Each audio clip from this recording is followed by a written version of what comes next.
नमस्ते। आज हम बात कर रहे हैं वर्टूज लिमिटेड की। ये मीडिया और एडवर्टाइजिंग स्पेस की कंपनी है और आजकल काफ़ी चर्चा में है। हमारे पास ना इसके स्टॉक से जुड़े कुछ लेटेस्ट आंकड़े हैं, जैसे प्राइस, वॉल्यूम, कुछ खास स्कोर्स और मार्केट का मूड क्या है। तो आज हम इन्हीं सब को ज़रा कुरेद कर देखेंगे, समझने की कोशिश करेंगे कि वर्टूज के साथ आखिर चल क्या रहा है। तो चलिए शुरू करते हैं। वर्टूज, जैसा मैंने कहा, ऑनलाइन एडवर्टाइजिंग सर्विसेज देती है। एनएसई पर 11 जुलाई 2025 को दोपहर में करीब 3:15 बजे इसका शेयर प्राइस था 87 रुपये 11 पैसा। वॉल्यूम था 97,950 शेयर्स का। बताया गया कि आज के हिसाब से वॉल्यूम काफ़ी ज़्यादा था और हाँ, प्राइस में बढ़त भी थी। लेकिन यहीं पर एक मज़ेदार या कहूँ कंफ्यूजिंग बात है। एक तरफ आंकड़े ये दिखा रहे हैं कि पिछले कुछ टाइम में 787.97% की, मतलब जबरदस्त बढ़त हुई है। मगर ठीक उसी के साथ ये भी लिखा है कि शेयर अपने 52 हफ्ते के हाई से करीब-करीब 79% नीचे ट्रेड कर रहा है। ये कैसे हो सकता है? एक तरफ इतनी भारी ग्रोथ और दूसरी तरफ इतनी बड़ी गिरावट अपने हाई से, कुछ समझ नहीं आ। हाँ, ये आंकड़ा वाकई ध्यान खींचता है और सच कहूँ तो पहली नज़र में विरोधाभासी लगता है। कई बार ऐसा होता है कि ये जो भारी परसेंटेज गेन होता है ना, वो शायद किसी बहुत ही निचले बेस प्राइस से कैलकुलेट किया गया हो या हो सकता है किसी अलग टाइम पीरियड का हो, जबकि 52 वीक हाई एक पूरी तरह से अलग कहानी बता रहा है। ये भी देखना होगा कि कहीं बीच में कोई कॉर्पोरेट एक्शन जैसे स्टॉक स्प्लिट वगैरह तो नहीं हुआ। उसके बिना ये आंकड़े अकेले में मतलब थोड़े भ्रामक हो सकते हैं। बिल्कुल, मतलब कीमत और वॉल्यूम की तस्वीर तो थोड़ी उलझी हुई है। अच्छा, क्या डीवीएम स्कोर कुछ तस्वीर साफ करते हैं? ड्यूरेबिलिटी स्कोर है 70-100। इसे हाई फाइनेंशियल स्ट्रेंथ कहा गया है। मतलब कंपनी की वित्तीय बुनियाद तो मजबूत लग रही है। हाँ, 70 का स्कोर अच्छा माना जाता है। ये इशारा करता है कि कंपनी की बैलेंस शीट, कर्ज का लेवल, प्रॉफिटेबिलिटी, ये सब शायद ठीक ठाक है।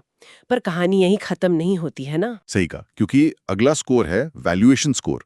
ये है 46.780, यानी मिड वैल्यूएशन। मतलब शेयर ना बहुत महंगा है ना बहुत सस्ता, कहीं बीच में अटका है। और फिर आता है मोमेंटम स्कोर, जो सिर्फ 26.810 है। और इसे कहा गया है टेक्निकली बेयरिश, साफ तौर पर मंदी का संकेत। बिल्कुल, और इन्हीं तीनों को मिलाकर इसे फॉलिंग कॉमेट कैटेगरी में रखा गया है।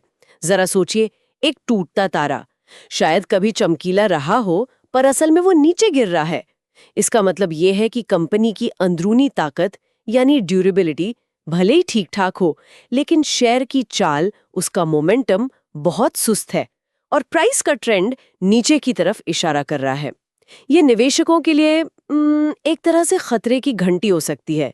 ये कम मोमेंटम स्कोर 26.8 यही बता रहा है कि शेयर में फिलहाल कोई दम नहीं लग रहा। इन्वेस्टर्स इसमें खास रुचि नहीं दिखा रहे हैं।